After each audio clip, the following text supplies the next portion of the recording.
What's going on, everybody? Welcome back to the channel. Today is the day that we start the engine on the RTR Spec 2.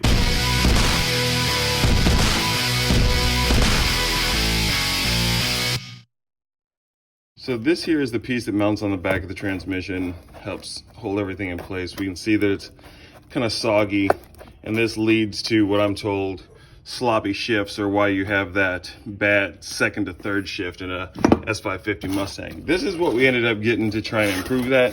This is from Steeda. It's a billet piece, lots of bubble wrap, thicker housing, better bushing. Hoping this is gonna fix it. I guess we'll see when we get under there. I reinstalled our linkage up top here. If you've seen the other video, there's kind of like a little ball that sits up here with an eye hole through it. This bolt here, which is a 13 millimeter, slides down through it, holds it in place. Up top here is what holds the shifter to the transmission.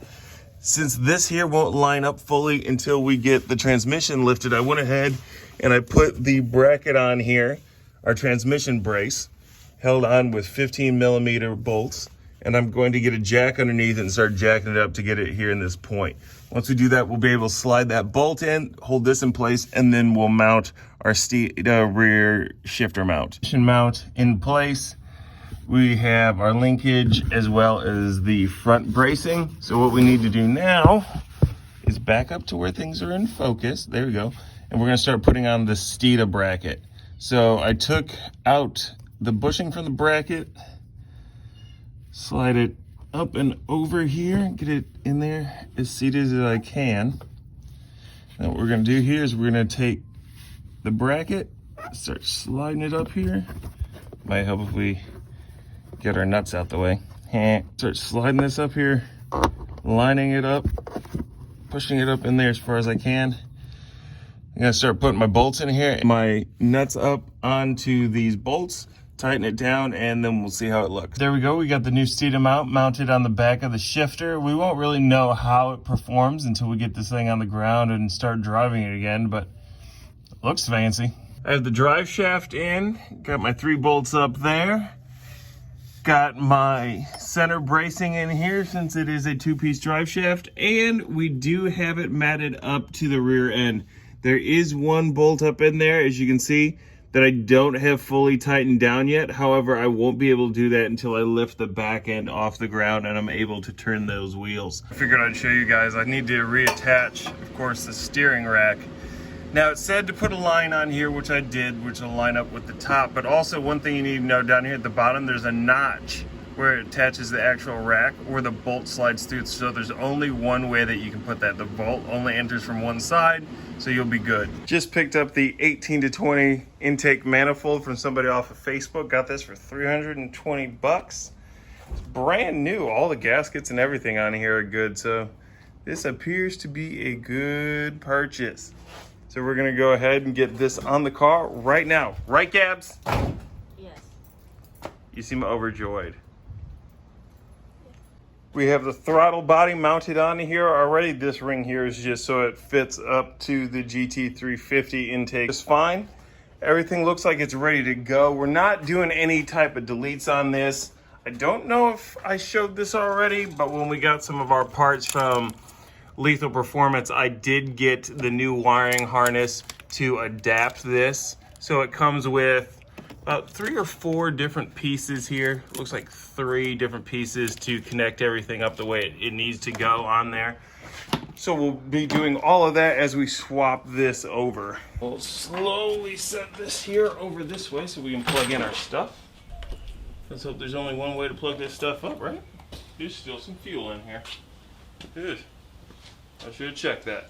Okay, so next we're gonna be installing our fuel rails. Let's get these lined up. Of course it's a 10 millimeter, why would it not be? And reconnect all of them.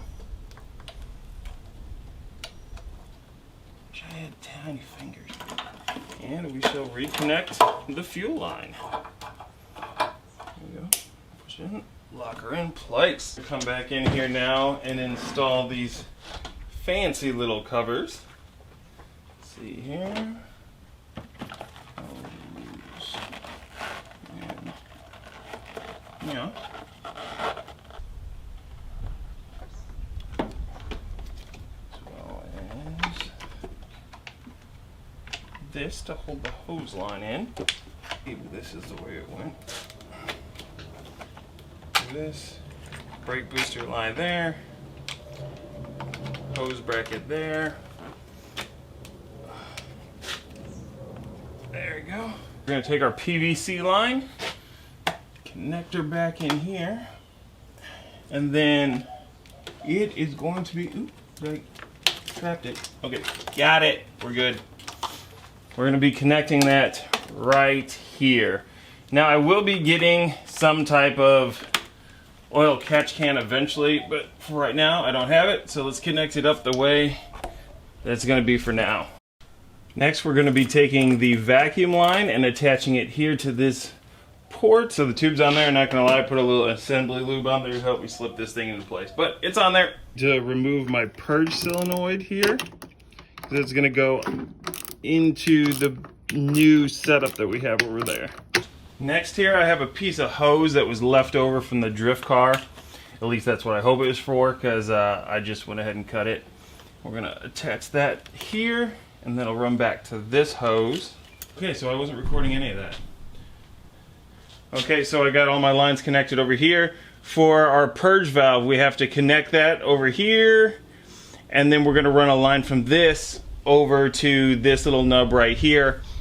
I'll type in all the names down there for all the stuff that I clearly do not know the names of right now, and that way you'll have it ready to go. What we need to do is cut a section of line that'll go from there to here and hopefully work well with it. I need to find some more straps to get this thing in place, and we can button this up.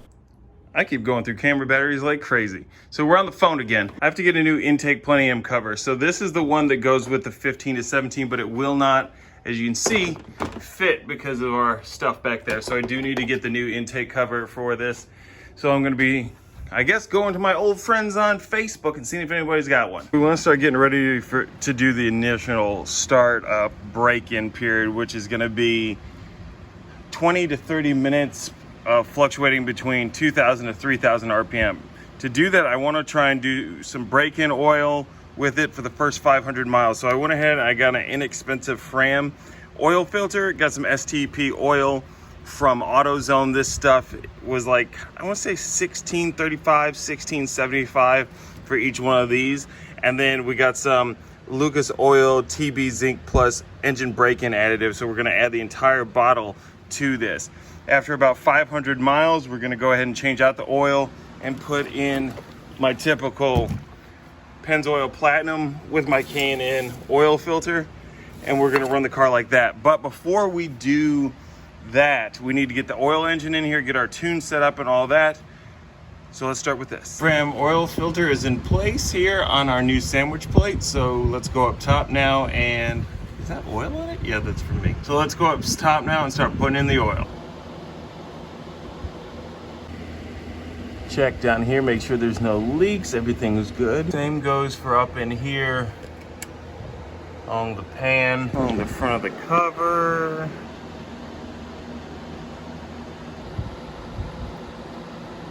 Put 9 quarts of oil in here. Typically the Mustang takes about 8.5, but with the oil cooler, Mishimoto does say that it adds about 1 quart of oil to it. So we can probably still top this off a little bit. We're gonna put the cap on here. I've disconnected all of my coils. Gonna hit the start button a few times to prime the engine up. Then we're gonna go and plug them all back in and see if she starts. Fingers crossed. Okay, so I disconnected the spark plugs. We're going to attempt to prime the pump, and hopefully she will start. Oh, it's in gear.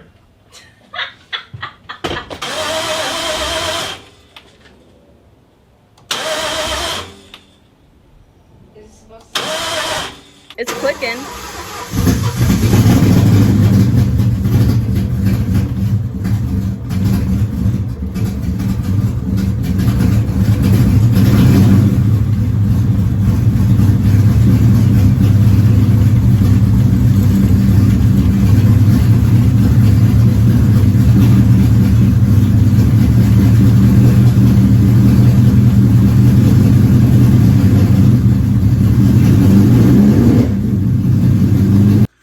right, so there you have it. We got the engine up and running. I know that was a short clip. There was a lot of back and forth. The thing kept dying on us. Every time we tried to bring it up in RPM so we could do our 30-minute roll through 2,000 to 3,000 RPM, it kind of got bogged out and died.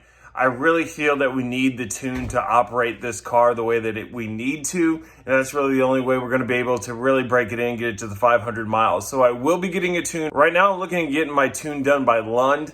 If anybody else knows a better place or knows something that'll work better, let me know in the comments down below. But we'll get that ordered, get it on the way, and then I guess next few videos we'll go over the oil cooler and the exhaust. We'll do the exhaust. We got the exhaust now. So we'll do all that. And then once that's all done, we should have the tune ready to go, start up the car, take it for a drive. Until then, peace.